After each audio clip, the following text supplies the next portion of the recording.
Hi అండి, welcome back to our channel Manasa family vlogs. అందరూ ఎలా ఉన్నారు? మేమైతే చాలా బాగున్నాం. మీరు కూడా బాగుండాలని మనస్ఫూర్తిగా కోరుకుంటూ మీకు మీ కుటుంబ సభ్యులకి శ్రీరామనవమి శుభాకాంక్షలు. ఇది పండగ రోజు మార్నింగ్ రొటీన్ అన్నమాట. పండగలు అంటేనే పొద్దున లేచి ఇల్లు వాకిలు శుభ్రం చేసుకోవడమే కదా. అసలు నా ఆరోగ్య పరిస్థితి ఏ మాత్రం బాగాలేదు. పండగ కాబట్టి ఇంట్లో పనులు తప్పక చేయాల్సి వచ్చింది. మా అత్తమ్మ ఇంట్లో లేరు కాబట్టి. ఉండుంటే ఇలా నాకు ఆరోగ్యం బాగాలేనందుకు అన్ని పనులు ఆమెనే చూసుకుంటుండే. ఇంకా మా ఆయన చాలా హెల్ప్ చేసిండు. బకెట్స్ తో వాటర్ తీసుకొచ్చి ఇంట్లో పోసిండు. మోటార్ పైప్ ఇంట్లోనే అన్ని రూమ్స్ కి వచ్చేంత పెద్ద పైప్ ఉంటుండే గానీ అది చలికాలంలో చలికి గట్టిగా అయి పగిలిపోయింది. అలా పగిలిన చోటల్లా కట్ చేసుకుంటూ పోతే ఇంకా పైప్ చిన్నగా అయిపోయింది. నేనున్న పరిస్థితిలో వాటర్ తో బకెట్స్ లిఫ్ట్ చేయడం అనేది చాలా కష్టమైన పని. అందుకనే నేను అసలు వాటర్ తీసుకురాలేదు. మొత్తం మా ఆయననే తీసుకొచ్చి పోసిండు. మా ఇంట్లో ఫ్లోర్ మార్బల్స్ గానీ టైల్స్ గానీ కాదు కాబట్టి తుడవడం లాంటి పనులు ఏం చేయం. మేము ఎప్పుడు ఏ సందర్భంలో ఫ్లోర్ క్లీన్ చేసినా కూడా ఇట్లా వాటర్ తోనే కడుగుతాము. ఇంకా సర్ఫేస్ కూడా కడుగుతాము. అయితే ఈ రోజు morning to evening vlog continue చేద్దామనే వీడియో షూట్ చేసిండు మా చెర్రి బాబు. పొద్దున 6 కాకముందుకే బాణుడు బగబగ మండుతుండు. మా ఇంటి దగ్గర అయితే కొంచెం కూడా నీడుండదు. అసలు బోలు దోముకునే కాడ గానీ బట్టలు ఉతుకునే దగ్గర గానీ నేను ఇల్లు వాకిలి ఫ్లోర్ క్లీనింగ్ అవన్నీ అయిపోయి బోలు తోమి బట్టలు ఉతికేసరికి ఇంకా నా తల ప్రాణం తోకకొచ్చింది. చల్ల ఎమటలు వచ్చినాయి.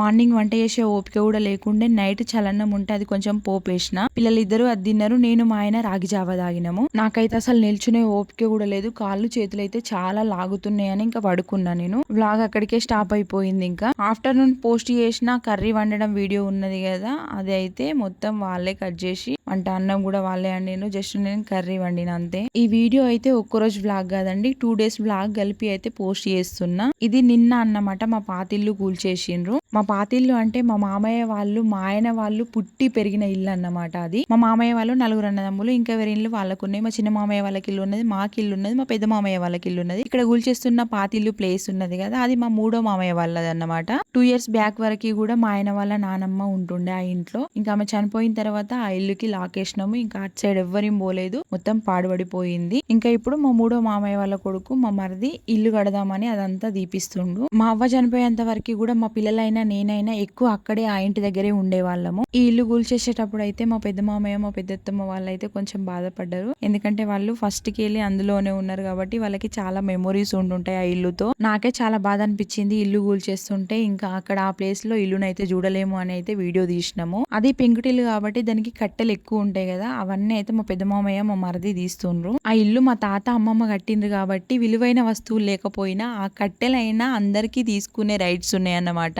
నాకైతే అసలు నడిచే ఓపికనే లేదు. నేనైతే అక్కడికి వెళ్ళనే లేదు. మా పెద్ద మామయ్య మా పెద్దత్తమ్మ మా మరిది వాళ్ళు మాత్రమే తీసిండ్రు. మా అత్తమ్మ ఉండుంటే మాకు కూడా తీసుకొచ్చేది కానీ మా అత్తమ్మ లేదు కాబట్టి ఇంకా మేమైతే కట్టెలు గిట్లా ఏం తీసుకోలేదు. మా ఇంటికి అత్తమ్మ వాళ్ళ కుక్క అప్పుడెప్పుడు 10 days 15 days బ్యాక్ డెలివరీ అయిందంట ఆ పాతింట్లోనే. ఆ చిన్న పిల్లలు ఇంకా కళ్ళు కూడా తెరవలేదంట. వాటిని తీసుకెళ్లి అయితే తల్లి దగ్గర వదిలిపెట్టిండ్రు. మొత్తానికి ఇలా మా పాతిల్ని అయితే పడగొట్టేసిండ్రు. ఇన్ని రోజులు పాతిల్లు పాడబడ్డ ఇల్లు మొత్తం చెత్త చెత్త ఘోరంగా పాములు అన్ని ఉంటుండే అందులో. ఆల్రెడీ జేసీబీ వచ్చినప్పుడే 2 పాములు బయటకు వచ్చినాయి అంట ఆ సౌండ్ కే. ఇప్పుడు మళ్ళీ అవి ఎక్కడ స్థావరాలు ఏర్పరచుకుంటున్నాయో ఏమో. పాములు అయితే చాలా ఉంటుండే అందులో. రీసెంట్ గానే ఒక రోజు ఏదో పనుండి ఈవినింగ్ టైంలో కరీంనగర్ వెళ్ళినాం. మేము వెళ్ళిన తర్వాత మా ట్యాంక్ దగ్గరికే పాము వచ్చిందంట. ఇప్పుడు కాదు అప్పుడు కాదు, గత 15 సంవత్సరాల నుండి ఆ ఇల్లు పాడుబడిపోయింది. అంతకుముందు మా చిన్న మామయ్య వాళ్ళు ఉంటుండే వాళ్ళు. మా చిన్న మామయ్య చనిపోయిన తర్వాత ఆ ఇల్లు కాల్ చేసిండ్రు. అప్పుడు మా పిన్ని మా అమ్మమ్మ ఇద్దరు ఉండేవాళ్ళు. కానీ వాళ్ళు ఆ పెద్దింట్లో కాకుండా ఇటు ముందుకి ఒక రేకుల షెడ్ ఉన్నది. ఆ రేకుల షెడ్ లోనే ఉండేవాళ్ళు. మా మామయ్య చనిపోయి 15 సంవత్సరాలు అవుతుంది. ఆ 15 సంవత్సరాల నుండి కూడా ఆ పెద్దింట్లో పాములే ఉన్నాయి. ఎప్పుడు మాకు కనిపిస్తూ ఉండే. వర్షాకాలంలోనైతే ఇంటి దగ్గర ఉన్న వాళ్ళకి పాము కనిపించని రోజంటూ ఉండదు. ఖచ్చితంగా రోజుకి ఒక పామైనా కనిపిస్తుండే. అప్పుడు మా పిల్లలు చిన్నవాళ్ళు కాబట్టి నేను ఇంట్లోనే ఉందును. మా పిన్ని మా అమ్మమ్మ వాళ్ళందరూ ఉందరు. ఖచ్చితంగా రోజుకు ఒక పాము కనిపిస్తుండే మాకు. ఏది ఏమైనా మన ఇంటి చుట్టూ ఇండ్లు ఉన్నాయంటే ఎవరింటి అద్దు మందం వాళ్ళు మంచిగా శుభ్రంగా ఉంచుకుంటారు కాబట్టి పాములు తేలు లాంటివి రాకుండా ఉంటాయి. ఇంకో ఇంటి వెనకాల ఒక పాడుబడ్డ ఇల్లు, ఇంటి ముందు ఒక పాడుబడ్డ ఇల్లు ఉన్నదని అంటే ఇంటి చుట్టూ అట్లనే పాములు తేలే తిరుగుతాయి. మేము ఉండే విలేజ్ ఒక మినీ టౌన్ లాంటిది. ఇక్కడ లేనిదంటూ ఉండదు. ప్రతిదీ దొరుకుతుంది మా విలేజ్ లో. ఇంకా మా ఇంటి చుట్టూ కూడా ఇండ్లు ఉంటే మంచిగా ఉంటది అనిపిస్తుంది నాకు అప్పుడప్పుడు. ఇప్పుడు ఇక్కడ పాత ఇల్లు ఊల్చేస్తున్న ప్లేస్ లో మా మరిది ఇల్లు కట్టుకుంటే మాయే 4 ఇండ్లు అయితే. మా పెద్ద మామయ్య వాళ్ళది, మాది, మా చిన్న మామయ్య వాళ్ళది, మా నడిపి మామయ్య వాళ్ళది. ఇంకా మాకే పెద్ద ఫ్యామిలీ అయిపోతుంది. నాకైతే ఇండ్లు దగ్గర దగ్గర ఉండడమే ఇష్టము. ఇంకా మన వాళ్ళు ఉంటే ఆ ధైర్యం వేరే ఉంటది. ఇంకా ఇక్కడ 2 పెద్ద వేప చెట్లు ఉన్నాయి. ఆ వేప చెట్లను తీసిన తర్వాత ఈ మట్టి కూడా మొత్తం తీసేస్తారంట. హాయ్ ఫ్రెండ్స్, అందరికీ గుడ్ ఈవినింగ్. అందరు ఎలా ఉన్నారండి? మేమైతే చాలా బాగున్నాం. Welcome back to our channel Manasa family vlogs. మార్నింగే ఈరోజు 9:30కో 10కో ఒక కాల్ వచ్చింది, గుడ్ న్యూస్ వచ్చింది. ఏంటంటే సిల్వర్ ప్లే బటన్ వచ్చిందంట. అది కరీంనగర్కి వచ్చి రిసీవ్ చేసుకోండి అని చెప్పిండ్రు. సో అది తీసుకోవడానికి అయితే మార్నింగ్ నుండి పోదామంటే పొద్దున మస్తు ఎండ ఉండే. ఇంకా నాకు కూడా ఆరోగ్యం అస్సలు బాగాలేకుండా, లేచే ఓపిక కూడా లేకుండా ఇప్పటి వరకు రెస్ట్ తీసుకున్నా. ఇంక ఇప్పుడైతే 5 అవుతుంది టైము, ఈవినింగ్. ఇంకా చల్లబడ్డది. అట్లనే హాస్పిటల్కి వెళ్ళి హాస్పిటల్ చూపించుకొని అయితే సిల్వర్ ప్లే బటన్ తీసుకొని అయితే వస్తాము. బయలుదేరుతున్నాం ఇప్పుడు ఇంటి దగ్గర నుండి. పిల్లలు ఉన్నారు ఇంటి దగ్గరనే. టైం 5 అవుతుంది, చల్లబడ్డది, అందుకనే పోతున్నాము.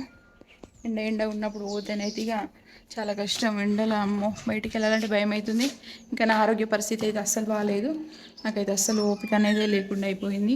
మేము కరీంనగర్ వెళ్ళేసరికి 6 అయింది టైము. మార్నింగే ఐసీఎల్ కొరియర్ వాళ్ళు కాల్ చేసిరని చెప్పిన కదా. ముందైతే అక్కడికి సిల్వర్ బటన్ తీసుకోవడానికే వెళ్ళినాము. అక్కడికి వెళ్ళి సిల్వర్ బటన్ తీసుకున్న తర్వాతనే మళ్ళీ హాస్పిటల్కి వెళ్ళినాం అన్నమాట. ఈ కొరియర్ అనేది ఎక్కడ అంటే మన బస్ స్టాండ్ వెనకాల శ్వేత హోటల్ అని ఉంటది. ఆ హోటల్ గల్లీలో ఉంటది అన్నమాట. అక్కడికి వెళ్ళైతే తీసుకున్నాము. మేము ఈ మధ్య కాలంలో బస్ స్టాండ్ ఏరియాకి వెళ్ళడం చాలా తక్కువ. అసలు మేము అటు సైడ్ వెళ్ళము. మాకు ఏం పని ఉండదు అటు సైడ్. మేము బైక్ పైననే వెళ్తాం కాబట్టి మేము ఇట్లుండి ఇటే వస్తాము, అటు సైడ్ వెళ్ళము. మా అమ్మ వాళ్ళ ఇంటికి వెళ్ళేది ఉంటే, ఒకవేళ మా అమ్మ వాళ్ళ ఇంటి నుండి వచ్చేది ఉంటే అటు సైడ్ ఎక్కువ బస్ స్టాండ్ కు రావడం పోవడం ఉంటది. మా ఊరికి బస్ ఫెసిలిటీ ఇన్ని రోజులు లేదు కాబట్టి అసలు మేము బస్ స్టాండ్ కి అసలు వెళ్ళము. రీసెంట్ గానే మొన్ననే మాకి ఒక బస్సు వస్తుంది మా ఊరికి.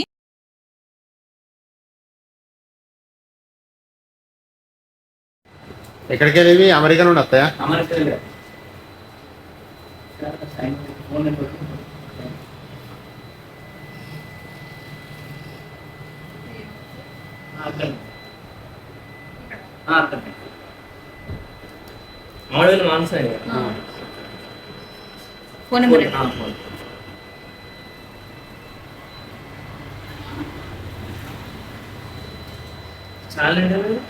మానస ఫ్యామిలీ బ్లాగ్స్.